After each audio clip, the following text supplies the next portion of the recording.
sou Bea Aguilar, analista de investimentos, e hoje eu quero trazer de volta mais um episódio do quadro #BResponde, que quem me acompanha aqui no canal já sabe que tem pelo menos uns 3 anos que vira e mexe eu faço ele por aqui. Quando? A periodicidade? Vocês já sabem, é quando eu tenho vontade, e hoje eu tô com vontade, abri as caixinhas lá no meu Instagram e as perguntas que mais repetiram, ou até mesmo que eu considerei mais relevantes para o momento, então eu vou responder e trazer a minha opinião neste vídeo de hoje. E antes de puxar a vinheta, eu já quero pedir para você considerar se inscrever aqui no canal, deixar o seu like e agora sim me acompanhar até o final do vídeo.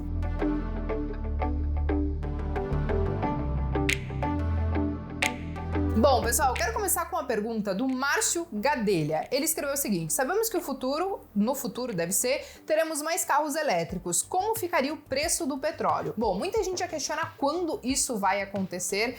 Inclusive, meu pai recomendou esse livro aqui, que é O Petróleo, que conta a história do petróleo, para a gente entender essa questão mesmo, de quando provavelmente a gente vai deixar de usar petróleo da maneira que a gente utiliza hoje. Então, assim, eu recomendo essa recomendação mesmo, sabendo que muita gente não vai querer ler, mas é interessante porque aqui traz desde o período de Primeira Guerra, quando a gente utilizava carvão, toda a transição, como isso aconteceu, e dá pra gente entender um pouquinho melhor o que a gente pode esperar para os próximos anos. Tem um professor da Stanford, lá nos Estados Unidos, que é Mark Zuckerberg, acho que é assim o que se pronuncia o nome dele, mas que ele já disse que, e ele é especialista na área, ele estuda essas questões energéticas, e ele diz que isso um momento pode acontecer, mas que não é para agora. Ele diz que vai pelo menos uns 20 anos, 2 décadas, para a gente deixar de usar o petróleo como a gente utiliza hoje, principalmente quando a gente fala de combustíveis, tá? Porque derivados do petróleo, provavelmente eles vão continuar existindo por muitos e muitos e muitos anos, né? O pote de sorvete que tá lá na sua geladeira, a sola do seu sapato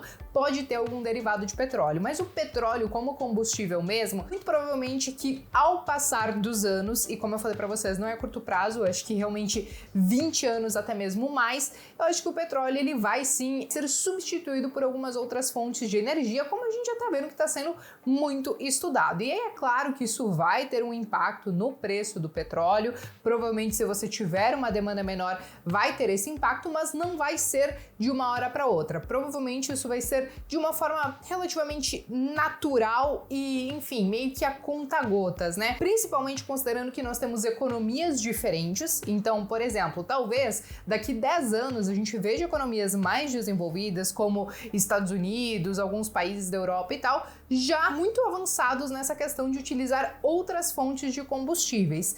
E, em compensação, países que estão em desenvolvimento, que dependem muito dessa cadeia energética, podem aí sim talvez levar 20 anos ou mais, como o professor da Stanford estava falando. Então sim, a gente pode ver, eu acho que no longuíssimo prazo, um impacto no preço do petróleo, mas não é algo para agora. A segunda pergunta veio do Miguel Carabelli, e ele perguntou: Bea, quais as grandes oportunidades de compra com a guerra? Bom, eu não gosto de olhar para esse período que a gente está vivendo de uma grande instabilidade em vários mercados e muita coisa acontecendo, porque não é só guerra, né? Eu já trouxe para vocês aumento na taxa de juros, não somente aqui no Brasil, mas em outros países também, e principalmente nos Estados Unidos. Nós teremos eleições, então assim, tem várias coisas que estão acontecendo que trazem uma certa instabilidade para todos os mercados. Então o que eu gosto de fazer nesse momento? O que eu acho que é a minha grande oportunidade nesse momento? De olhar para minha carteira e tentar rebalancear ela, ou até mesmo aumentar o peso,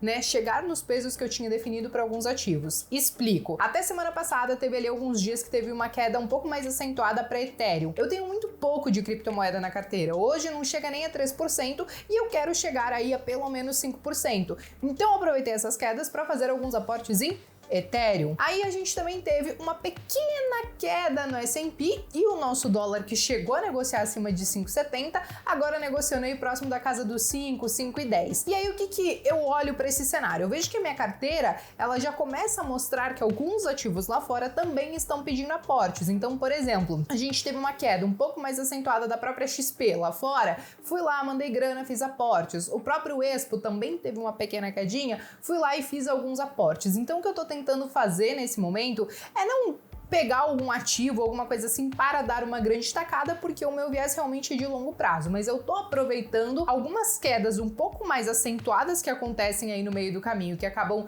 desequilibrando a carteira, para tentar fazer os meus aportes, chegar na minha meta, né, de peso que eu gostaria para alguns ativos e realmente tentar reequilibrar a carteira. Então, assim, até podem existir algumas grandes oportunidades, mas eu acho que oportunidades entre aspas, tá? Olhando não um cenário de guerra, mas olhando o cenário como um todo, com aumento de taxa de juros e tal. Mas eu acho que muita gente acabou montando essas posições já lá atrás, né? Muita gente pergunta, poxa, Bia, será que vale a pena comprar Petrobras agora? Bom, gente, eu acho que Petrobras, ela valorizou bastante já ao longo desses últimos dias, dessas últimas semanas. Ainda assim, se a gente compara com os outros pares, ela se desvalorizou menos, mas é claro que ela tem o fator que tá rolando em cima da própria questão da precificação dos combustíveis. Então, é claro que ela consegue ganhar nesse cenário onde a gente tem commodities um pouco mais altas, que a gente tem o próprio dólar também aí na casa dos R$5, mas nós sabemos que tem uma pressão muito grande em cima dela para esse reajuste de combustíveis, que pode sim impactar no seu resultado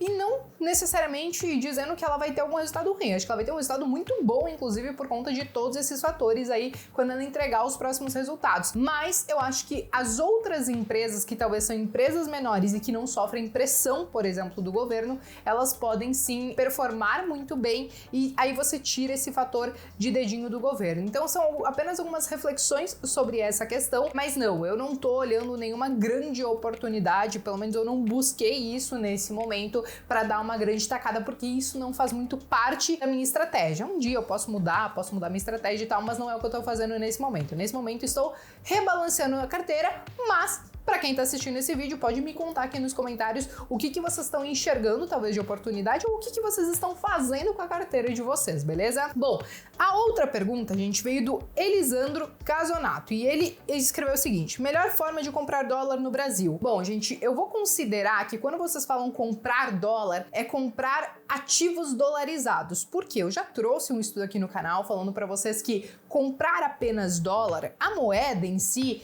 ela simplesmente ao longo do tempo, desde 1994, vou até trazer esse estudo novamente para vocês, colocar aí na tela para vocês, o dólar por si só, ele perdeu para a inflação. Então, só comprar a moeda, eu não considero que é algo muito interessante. Eu acho que o mais interessante é a gente atrelar o nosso dinheiro a ativos dolarizados. E aí eu acho que o mais clássico mesmo que a gente acaba vendo e que tem uma liquidez relativamente boa, que é D+2 porque está na nossa bolsa de valores, é justamente o IVVB11, né? Então a gente tem esse ETF, inclusive eu falei de ETFs no último vídeo aqui do canal, vou deixar como sugestão para quem ainda não assistiu. Mas enfim, ele é um ETF que você consegue comprar ele tá 200 e poucos reais aí, se eu não me engano, e você já consegue ter uma exposição então ao S&P 500, né, que é o índice norte-americano, e também ao fator do dólar. Importante, você está colocando em ativos dolarizados, mas você ainda assim está sob a jurisdição do Brasil. Então, não é exatamente a mesma coisa do que se você investir lá fora. Mas, como Elisandro perguntou sobre uma opção aqui do Brasil,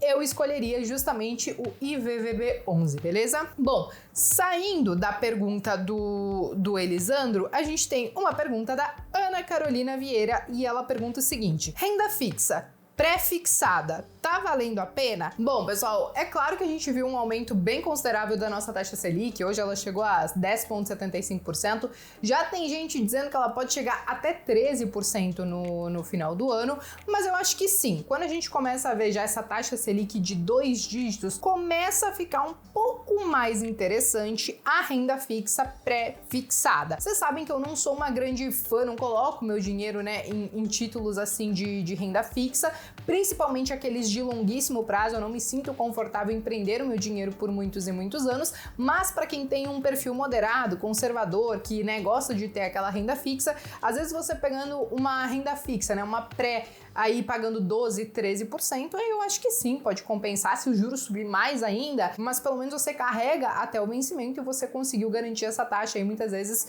de 12, 13%, que não é uma taxa ruim, né, gente? Mas é claro, tem que ter perfil para isso. Eu mesma não coloco grana nisso, mas se tem uma hora que talvez a gente pode começar a namorar os títulos de pré, né, que são pré-fixados, eu acho que é a partir de agora, né, que a gente já viu essa alta de juros, a gente deve continuar vendo, mas nós já temos vários títulos aí com prêmios relativamente interessantes para quem tem esse perfil um pouquinho mais conservador, tá? Bom, pessoal, essas eram as principais perguntas que eu queria compartilhar minha opinião ou a minha resposta com vocês. Se vocês quiserem dar o pitaco de vocês sobre todas elas, ou enfim, se vocês têm outras dúvidas também, podem escrever aqui nos comentários que eu tô sempre atenta, também respondendo vocês.